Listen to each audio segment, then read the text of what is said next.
As I look to nature's beauty, dazzled am I, knowing everything calls on you, the Lord Most High.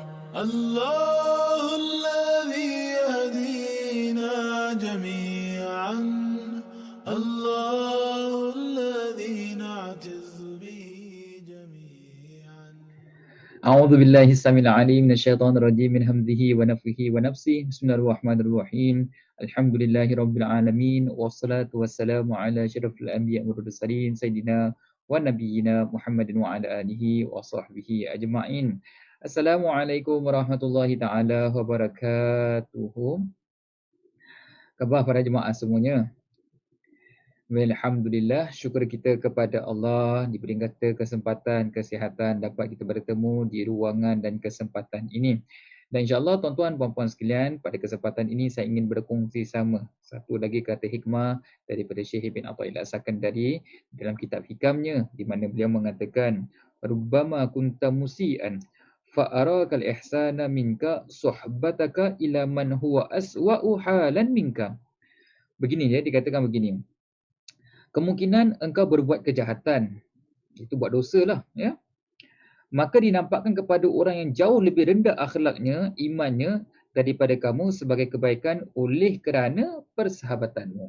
Maksudnya begini tuan-tuan puan-puan sekalian ya. Apabila kita berkawan, berteman dengan orang-orang yang sekeliling kita ini mungkin akhlaknya lebih rendah daripada akhlak kita, mungkin imannya lebih rendah daripada iman kita, maksudnya lebih berleluasa daripada dalam melakukan kemaksiatan daripada diri kita, kan? Bila satu ketika kita melakukan satu kesilapan, kan, kita merasakan tak apa, tak ada masalah apa-apa. Kerana apa? Kerana ada orang yang lebih teruk daripada kita. Contohnya orang yang cuai dalam solat dia. Ada kawannya tak solat langsung. Tapi dirinya solat, Alhamdulillah. Satu hari itu beliau terlepas nak laksanakan solat asar. Dia kata apa, tak apalah. Saya terlepas satu waktu je. Kalau nak compare, nak bezakan, nak bandingkan dengan yang satu kawan saya tu, lagi je semua waktu dia terlepas, dia tak buat. Kan? Jadi, apabila kita bersahabat dengan orang yang lebih rendah akhlaknya, iman dan juga ketakwaannya, ya, dia akan merasakan dirinya itu sempurna. Dia rasakan dirinya itu dah tak perlu apa peningkatan. Kerana apa? Kerana kawannya lebih teruk daripada dirinya. Nah, cuba kita bayangkan sekiranya kita bersahabat dengan orang yang mana senantiasa menunjuk kita ke jalan Allah, membangkitkan semangat kita untuk mendekatkan diri kita kepada Allah Subhanahu Wa Taala. Bila kita dengar, kawan kita ni rajin bangun malam. Kawan kita ni rajin pergi ke masjid. Kawan kita ni suka menolong orang. Kawan kita ni ucapannya semuanya yang baik-baik. Kita rasa apa? Allah Rabbi, teruklah kita ni. Kita ni solat tak jaga, solat sunat tak buat, puasa bulan Ramadan aja, kan? Kita rasa diri kita ni lebih rendah daripada orang tersebut, kan? Maka apa kesannya? Bila kita rasa seperti itu, kita akan cuba ingin memperbaiki diri kita. Betul tak? Tapi kalau kita bersahabat dengan orang yang lebih rendah daripada diri kita dan kita melihatnya, kemudian kita katakan kita lebih baik daripadanya, kan, ini sifat manusia lah, nafsu ke mempercantikkan ya suatu keadaan tu, maka pada ketika itu sebenarnya kita telah melakukan satu kesilapan. Ya, kita telah melakukan satu kesalahan. Jadi sebab itu tuan-tuan dan puan-puan sekalian, kita jadi insan yang keliru. Lepas tu dikatakan, sesungguhnya persahabatanmu dengan orang yang lebih rendah keadaan agama ataupun akhlaknya merupakan penyebab kepada tertutupnya aib dirimu. Yang tadi nampak ada aib kita, tapi tertutup aib kita kerana apa? Kerana ada orang lebih rendah daripada kita, kan? Dan terlihat kesempurnaannya, nampak dia okey lah kira. Nampak dia okey lah. Pasal ada yang lebih teruk kan? Kerana kita buat pembandingan dengan orang yang lebih rendah iman dan akhlak agamanya bersama kita. Justru jatuhlah dirimu dalam gaung ujub dan lemah amalan. Ya. Boleh jadi ini pada hakikat seperti fata morgana. Jadi maknanya dia kata habislah kita kalau macam ini, kita jatuh dalam lembah ujub. Kita ujub ni maknanya kita bangga lah. Kalau nak kata saya teruk, ada orang lebih teruk daripada saya. Contoh macam gitu, kawan saya tu ramai-ramai tu semua teruk. Contoh macam gitu. Ya. Dan juga lemah amalan. Tak ada peningkatan, tak ada nak lakukan amal. Semua biasa je. Kerana apa? Kerana kita dikelilingi oleh orang yang lemah amalnya. Jadi sebab itu tuan-tuan, bersahabat ni satu perkara yang penting. Ya. Kita bersahabat sekarang ini bukan sahaja bersahabat dalam dunia alam yang nyata, tapi dari alam maya, di talian dan sebagainya juga banyak menjadi orang sahabat. Kita tengok sahabat-sahabat kita ni siapa sahabat-sahabat kita ni. Sahabat-sahabat kita ni orang yang mendekatkan diri kita kepada Allah, mencetuskan semangat untuk dekatkan diri kepada Allah, kata-katanya membawa kita menuju Allah ataupun sebagainya. Ya. Jadi kalau kita lihat, saya kira okey lah, walaupun saya kawan dengan dia, saya tak ikut perangai dia. Kan? Kira okey lah. Betul, kita okey. Tapi tak ada peningkatan pada amal. Kerana kita rasa kita dah sempurna, okey. Dah okey, dah bagus. Kan? Betul tak tuan-tuan dan sekalian? Jadi sebab itu Syekh, ingat kepada kita ni, kita kalau nak menuju kepada jalan Allah ni, perkara-perkara seperti ini kita perlu telitikan. Mungkin kalau dalam keadaan biasa, bila tidak ditelitikan tak jadi masalah apa-apa. Kerana apa? Kerana semuanya rasa okey. Kan? Tak ada masalah apa-apa, saya tak ganggu orang, tak ada apa. Tapi daripada peningkatan amal itu, iman kita itu mungkin kita mendata begitu sahaja. Ya. Dan hikmah ini sebagai pelengkap kepada hikmah yang sebelumnya. Ya. Inilah musibah yang paling besar bagi siapa yang bersahabat dengan golongan seperti ini. Ya. Jadi inilah musibahnya, ya, bila mana kita bersahabat dengan orang-orang yang seperti ini. Ya. Baik. Syekh Abu Al-Hasan Asy-Syazili berkata, aku bertanya kepada guru tentang tafsiran hadis sahih yang diriwayatkan oleh Imam Bukhari dan juga Muslim daripada Anas bin Malik radhiyallahu anhu, di mana Rasulullah SAW bersabda, yassiru wa la tu'asiru wa basyiru wa la tunaffiru. Ya, permudahkanlah, jangan menyusahkan. Wa basyiru, dan bawalah berita gembira, wa la tunaffiru, dan janganlah menyebabkan kebencian. Jadi beliau bertanya, Syekh Abu Hasan Asy-Syazili bertanya dengan gurunya. Apa gurunya jawab? Dulluhum 'ala Allahi wa la tadulluhum 'ala ghairihi. Pimpinlah mereka kepada Allah dan jangan pimpin kepada yang selain daripada Allah Subhanahu wa taala. Bila maknanya kita kata kita nak mudahkan orang ni pimpin mereka menuju ke jalan Allah Subhanahu wa taala. Jangan susahkan orang nak menunjukkan kepada jalan Allah Subhanahu wa taala. Wa basyiru, berikan berita gembira kepada mereka dan jangan mereka buat mereka ni benci dengan Islam, ya. Tapi dia kata apa di sini? Fa inna man dallaka 'ala dunya faqad ghasyaka. Sesiapa yang menunjukkan kamu kepada dunia, maka sesungguhnya dia menipumu. Ya, maknanya kalau kita orang ni hanya fokuskan tunjukkan kepada kita tentang dunia, urusan dunia semata-mata, kerana dia ni adalah menipu kita. Maknanya apa? Bukan tipu apa? Maknanya tuan-tuan dan puan, dunia ni dia ada ujiannya sendiri kan, kita tahu. Ya.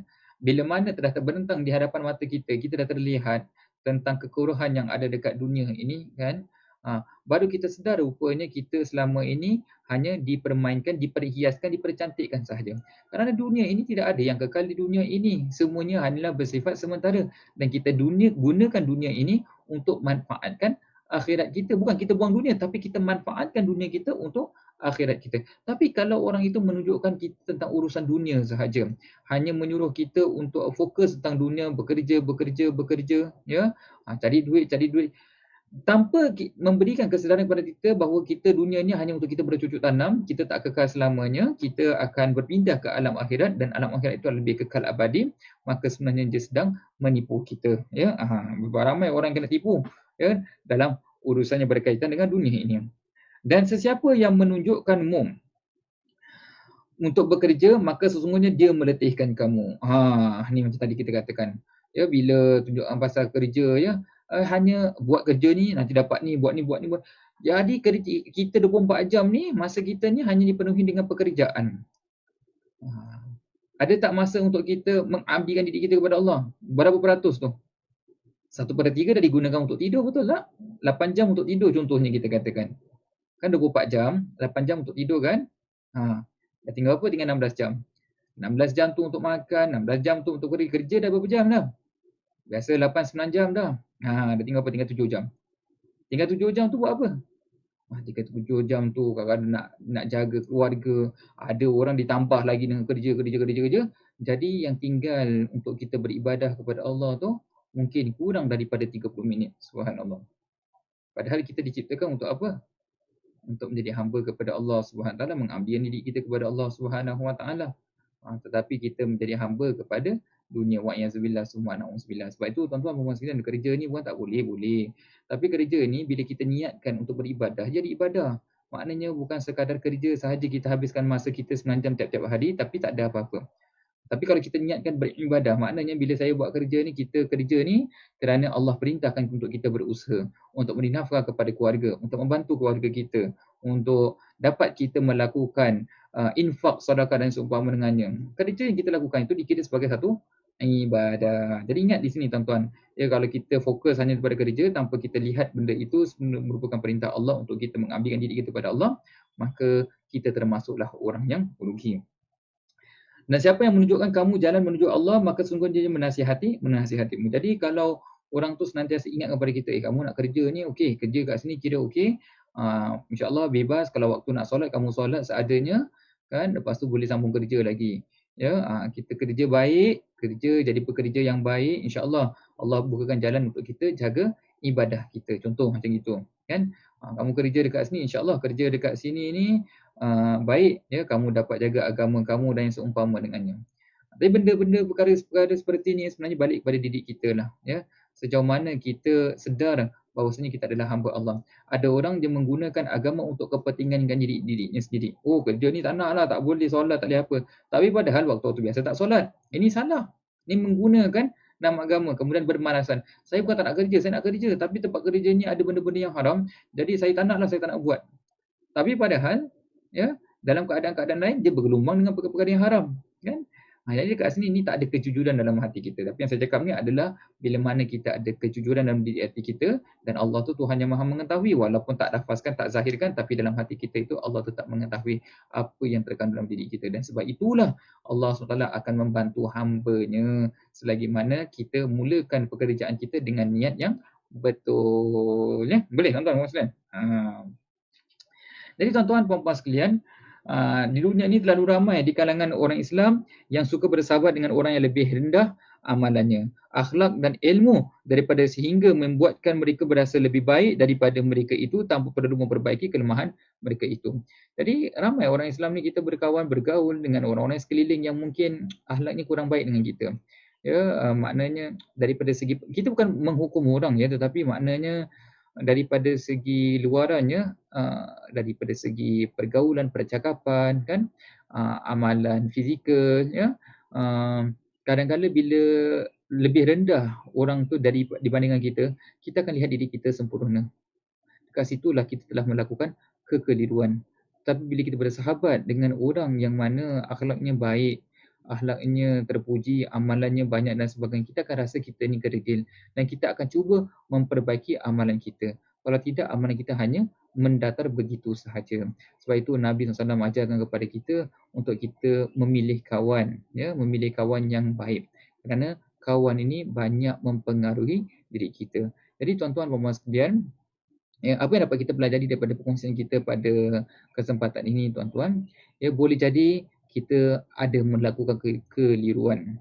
Bila mana kita bersahabat dengan orang yang lebih rendah akhlaknya daripada kita, iman takwanya bergelora dengan melakukan maksiat, kita boleh jadi bila berkawan dengan mereka, kita rasakan diri kita ini sempurna, diri kita ni dah hebat dah, kita ada sifat ujub, ya, takabur, ada sifat rasa dah tak perlu ditegur, dah tak perlu diperbaiki. Kerana apa? Kerana kita bandingkan dengan orang yang lebih rendah daripada kita.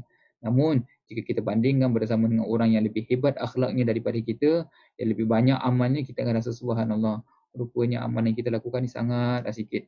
Subhanallah, malu sungguh saya nak kata saya ni orang yang suka menderma. Kerana apa? Dalam dermaan saya ni pun mungkin kurang apa? keikhlasannya, ada keaiban-keaibannya. Subhanallah, tuan-tuan dan puan sekalian. Bila kita dapat sedar perkara ini, kita akan berusaha untuk memperbaiki diri kita. Jadi tuan-tuan dan puan saya kira pada untuk kali ini yang baik pastinya semua itu diaturkan oleh Allah Subhanahu taala. Jadi kita berdoalah kepada Allah, mudah-mudahan Allah terus memberikan bimbingan hidayah kepada kita. Allah menyedarkan kita akan kesilapan, kelemahan, kekurangan kita, dan Allah membantu kita untuk kita berusaha memperbaiki keaiban, kekurangan kita ini, dan mudah-mudahan kita semua layaklah menerima keridaan daripada Allah Subhanahu wa taala dan dijauhi daripada kelalaian ataupun kekeliruan tentang apa yang kita lalui dalam kehidupan kita di dunia ini, insya-Allah. Allahumma amin ya rabbal alamin. Kita tangguhkan dengan tasbih kafarah dan suratul Asr. Bismillahirrahmanirrahim. Subhanakallahumma wa bihamdika asyhadu an la ilaha illa anta astaghfiruka wa atubu ilaik. Bismillahirrahmanirrahim. Wal 'asri innal insana lafi khusr illa allazina amanu wa amilus solihati wa tawassaw bil haqqi wa tawassaw bis sabr.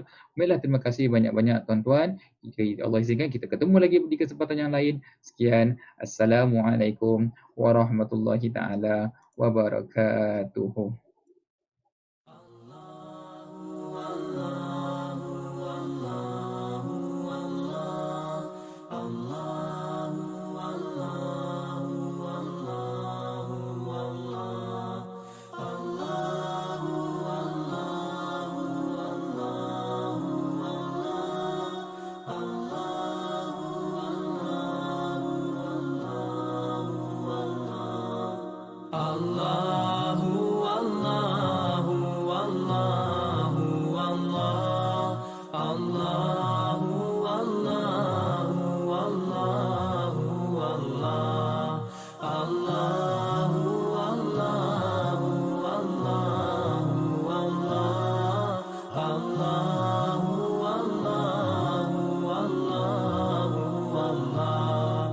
As I look to nature's beauty, dazzled am I, knowing everything calls on you, the Lord Most High.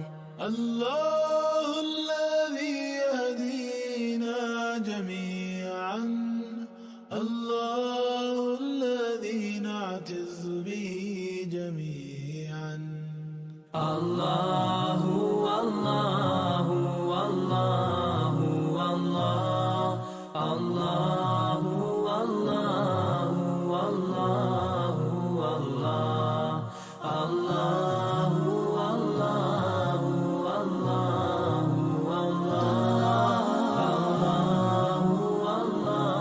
الله الله तेरी चावर करता है तू बरकतों से दामन भरता है तू Wer ist der Mächtigste und der